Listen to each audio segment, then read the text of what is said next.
Hello. Good. Go for it. First question. Coach, your thoughts on some of the shot selections from the batters, especially Gurbaz up against Bumrah, and overall the batting effort? Yeah, obviously disappointed with a few of the shots or the decision making. Obviously, Bumrah is going to be a key bowler for any side. So for India, he's crucial, and we needed to play him better. His figures would suggest we didn't play him very well. We'd obviously spoken about it and how we were going to play him, so we weren't able to execute that. And yeah, that's very disappointing. And I know there are a few batters, or most of them are thinking they could have done a bit better with their decision making, but also execution. Jonathan, Rashid was your main bowler and he lived up to the expectation. But your thoughts on his bowling, what he did right. And apart from that, he finished his quota by 14th over. You think he was not bowling in the most difficult overs? Well, I think it's important when you have a hunch and you want to attack and you bowl 3 overs for 26. I think no matter when you bowl, you've done a good job.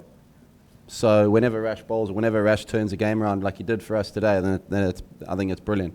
It's not just one bowler. Other people have to bowl the 16 other overs to be bowled, and it's responsibility of other bowlers to be able to execute the plans that we put in place, which is crucial, especially on a pitch like this where we can set ourselves something that's attainable. So I thought Rash bowled brilliantly today, and he has high expectations of himself, and he delivered today. Everybody else, could follow suit. That'd be great.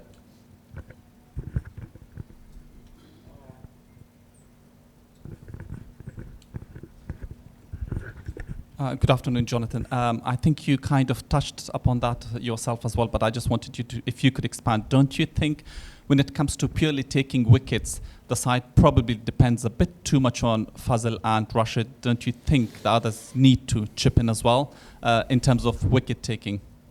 Well, wicket taking, I think, and certainly in T20 and on these types of wickets, comes from creating pressure. So you need to find a way to create pressure, or a way to sort of not get hurt on types of wickets like this where there's a short boundary and with the wind. So you need to be able to execute and get yourselves. If you're not getting wickets, you're not leaking for too many runs. So for me, we just weren't able to do that. We were a little bit in between, and then the plans that we did have, we weren't able to execute, which releases the pressure on the Indian batsman. I thought the way that Shreyas Kumar played was very good. We needed somebody to play that type of innings, and we just didn't have anybody to come in and do that. Jonathan, as you had asked earlier about Rashid completing his spell a little early, did that have a lot to do with Suryakumar going the way he was going, and you had to bowl your best bowler at that time? Look, I think when the captain decides when he bowls, I don't have a problem with the way that Rashid finished and when he did. If he had taken another wicket, or if he had got Pandey out last ball, we would be sitting here saying it's a master stroke. So I think hindsight's a fantastic thing. I don't think Rashid finishing the game or finishing his bowling in the 14th over is the problem why we lost the game. No, I'm just saying. I'm saying it's not the reason why Rashid finished in the 14th. There's other 16 overs where people have got to bowl better. So I have absolutely no qualms, and that's my answer. Jonathan, we all know that Rashid Khan is a brilliant spinner. Do you want Rashid to do the press? No. I have a question. I have a question for you about Rashid Khan. Okay. And it just happens that he happens to be here. But what, in your opinion, makes Rashid Khan a genius and a brilliant spinner? How would you dissect out his brilliance? How long we got? I think with all great players, that's a lot of the time it's what they do off the field that's not in front of the cameras, and the way they conduct themselves. And obviously Rash is sitting here and he won't mind me saying, but setting high standards for themselves that take others with them and inspire other people.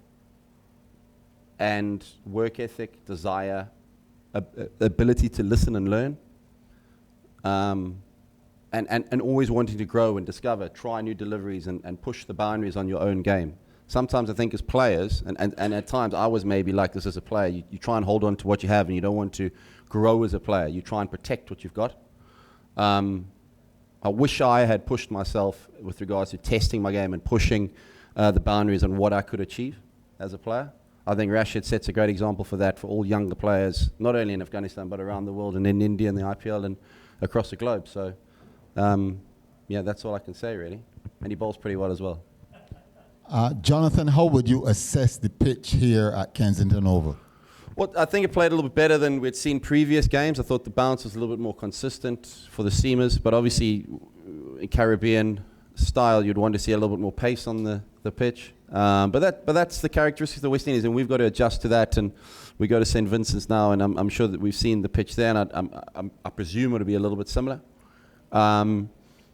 But that's the World Cup. You've got to turn up and play on what you're given, and you've got to beat the other side on the conditions that you're presented with. And we've got to do that against Australia in 2 days' time. And I fully believe we can do that. And as long as we learn from today and we apply ourselves better in the areas that we've discussed and we execute better. Thank you so much, Coach. Good.